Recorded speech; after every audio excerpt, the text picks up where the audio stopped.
کتنا ڈرتے تھے۔ اس کے بارے میں سورہ انعام کی آیت نمبر 15 تا 16 میں ارشاد خداوندی ہے، اے پیغمبر کہو، اگر میں اپنے رب کی نافرمانی کروں تو مجھے ایک بڑے خوفناک دن کے عذاب کا ڈر ہے۔ اس روز جو اس کے عذاب سے بچ گیا، اس پر اللہ نے بڑا ہی کرم فرمایا اور رحم فرمایا، اور اللہ کے عذاب سے بچ جانا بہت بڑی کامیابی ہے۔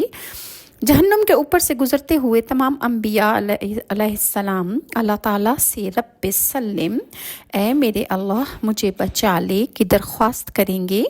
حضرت ابو ہریرہ رضی اللہ عنہ نبی کریم صلی اللہ علیہ وآلہ وسلم سے روایت کرتے ہیں، اس حدیث کو بخاری نے روایت کیا ہے کہ آپ صلی اللہ علیہ وآلہ وسلم نے ارشاد فرمایا، قیامت کے روز پل صراط دوزخ کے اوپر رکھ دیا جائے گا، جس سے سب سے پہلے میں اور میری امت پار ہوگی۔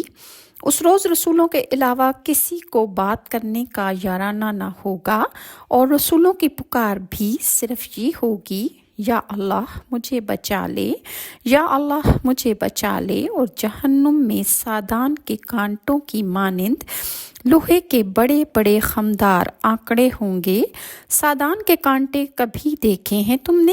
لوگوں نے کہا، صحابہ کرام نے یعنی عرض کیا، ہاں یا رسول اللہ۔ رسول اکرم صلی اللہ علیہ وآلہ وسلم نے فرمایا، تو یہ لوہے کے خمدار آنکڑے سادان کے کانٹوں کی طرح ہی ہوں گے جو کہ جہنم کے اوپر لگے ہوں گے۔ ہاں البتہ وہ آنکڑے کتنے بڑے بڑے ہوں گے یہ اللہ کے سوا کوئی نہیں جانتا۔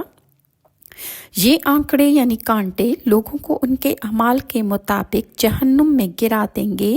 کوئی تو اپنے اعمال کی وجہ سے بالکل ہی تباہ ہو جائے گا، یعنی پل صراط پر قدم رکھتے ہی جہنم میں اسے گھسیٹ لیا جائے گا۔ کوئی چند قدم چلنے کے بعد جہنم میں گھسیٹ لیا جائے گا۔ کوئی بڑی مشکل سے پل صراط کو عبور کر سکے گا، یا کچھ ایسا ہی کلمہ رسول اللہ صلی اللہ علیہ وآلہ وسلم نے ارشاد فرمایا۔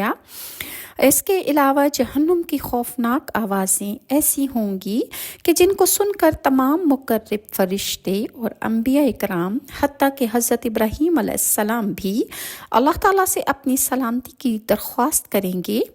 اس کے بارے میں حدیث ہے، اسے ابن کثیر نے بھی روایت کیا ہے۔ حضرت عبید بن عمیر اللہ تعالیٰ کے ارشاد، جب کافر جہنم کا چیخنا چنگھاڑنا سنیں گے، یہ آیت سورہ فرقان کی آیت نمبر 12 ہے۔